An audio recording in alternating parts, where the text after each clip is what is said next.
See there? Did you film it? Yeah. So today is the 22nd of July. We are 5 days out from the SF Half Marathon, which is my first real race. For context, the first time I ran a half marathon, it wasn't a real half marathon, it was kind of a mock half marathon. And I ran that one kind of injured in a 2:02 and 6 seconds. I've been training for real for this one, so I'm optimistic. In training, I was able to do a 1:49 flat half marathon distance. For the SF half, what they have here, everything mapped out. You kind of start at this end of Golden Gate Park, and then they even have the elevation mapped out. So it goes up and back, and then into the middle of the park, do a little loop-de-loop, and then out of the park through Haight, and then across all the way to the pier, finishing all the way over there. But if you look at the elevation, so this thing down here that I'm scrolling on, you know the elevation, it's uphill for like the first, I don't know, half or so. I've laid out 3 different pace plans for myself. This one here is very pragmatic. I'm confident I can do this almost no matter what. So starting at an 8:10 pace, splitting down to an 8-minute pace around that section with an uphill end. And then as soon as the downhill starts, I'll feel more comfortable, more confident that I'm not gonna hit a wall by negative splitting down to 7:30 through the finish. I'm not really sure how that's gonna work, but we will find out. Go, go, go, go, go. So here's the next dilemma, as if this is a dilemma. I have my old reliable, I have like 130-ish miles on these Adios Pro 4s.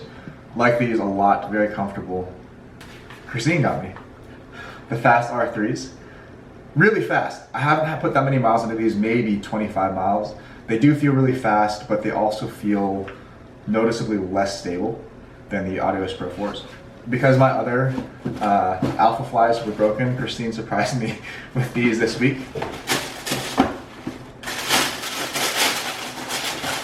So we have a fresh pair of Alpha Fly 3s if I decide that I want to use these for the race. I would describe them as being easy to use. At the moment, I'm not a huge fan of Nike. I have my last real training run today. I think I'm gonna do that in these ones and see how I feel. I might even come back to the house and grab the fast R3s for a second to do like a very short piece of that run, see how that feels. Wow, I look like a mess. Just finished what is probably my last training run for this race prep. I was a little bit worried because in the past few weeks, I've been dealing with what I believe to be posterior tibial tendinopathy. It's mostly an overuse thing, and in my experience, I've had a couple of, this is now my 3rd overuse injury from running. So I've had a little bit of experience with this, and the thing about running injuries, or overuse injuries, to me anyway, is that they're so gradual.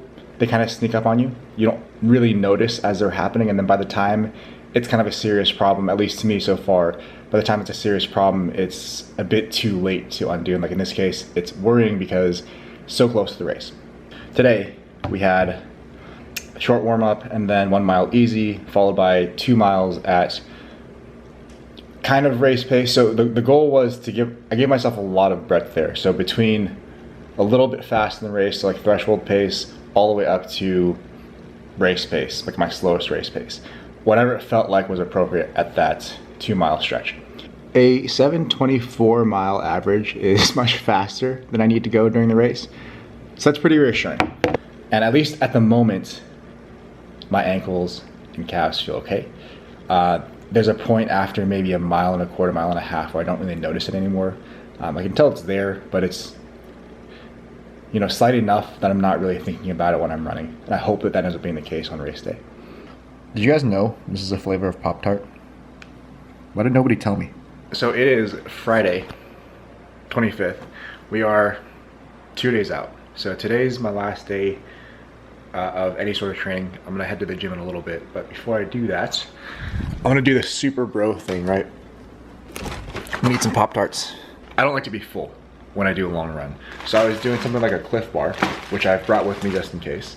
A Cliff Bar and some fruit, maybe some candy, and then I'd have my electrolyte mixed with regular sugar in my bottle, my handheld, and then I have a few gels for the run. If you compare the two, I think a Cliff Bar is like 240 calories. If I were to crush Pop-Tarts, that's 380 calories, still primarily from sugar. So I still think that might be a slightly better choice, but I'm practicing my nutrition plan today.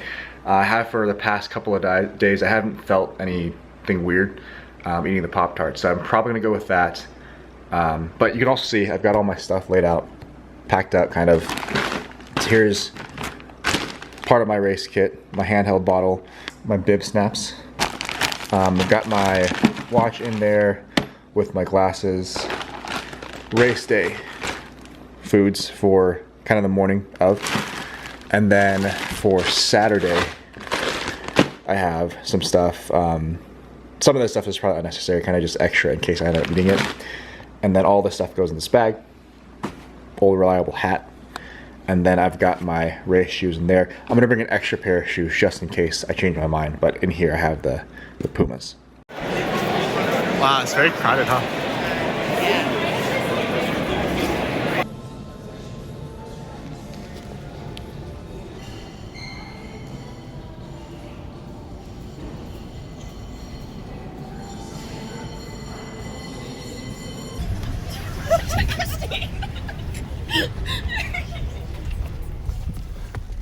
I couldn't squeeze my legs in here. Push this up, it might make it a little better. Wow, Morning. So I woke up this morning. I don't know if you can hear it in my voice, but definitely sick. I was pretty bummed, but something I can do about it. I took my Dayquil, allergy medicine, whatever else I have. I've eaten my last meal now. I did everything I could, right? And either way, sick or not, injured or not, I'm going to finish the thing. I'm going to do everything I can to do as well as I can. And whatever happens, I have to live with, right? It is what it is. But that said, still trying to remain hopeful, optimistic. My calf and my ankle actually feel better than I thought they would this morning. I don't feel bloated at all, which is great. It's going to be a nice cool day in San Francisco. Like, I think the highest it'll be is 58, 59 degrees during the actual race, so that should be helpful. Yeah, we'll see how it goes. Excited? Yeah, it's kind of cold. I'm really glad I decided to wear a shirt. I almost decided not to wear a shirt. All right. I'm trying to figure out where I'm supposed to go for Corral A.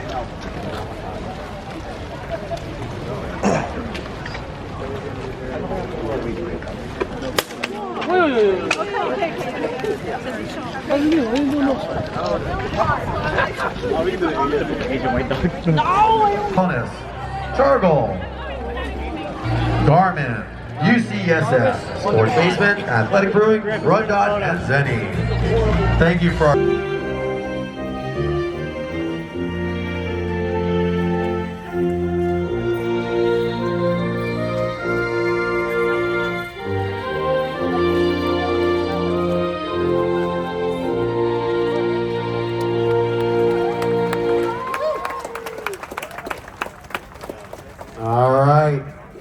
We are just 2 minutes to the start of the first race, just 2 minutes to the start of first wave, Corral A, wave 1. Y'all ready up here?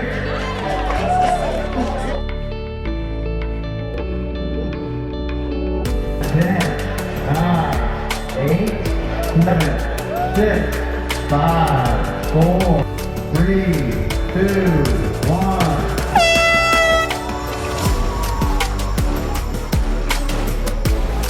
But yeah, I saw we were like 3 minutes ahead of them.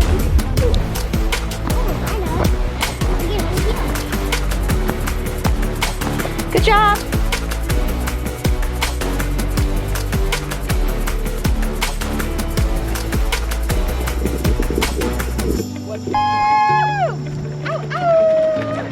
Damn. I can't focus. Are you racing me? Yeah.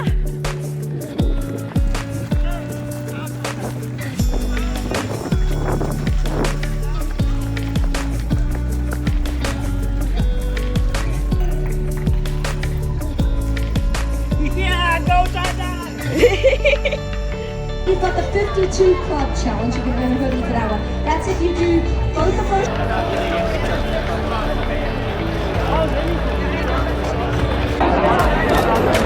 Hi! Yay! You're done! Good job! You did good. You did it. You finished it. That's what matters. I'm gonna recap the race here in a sec. But before I do that, I just, when you guys see this, wanted to tell you thank you. I'm talking specifically about my family, or to my family, Christine, for supporting me in all the crazy, silly things that I decided to do.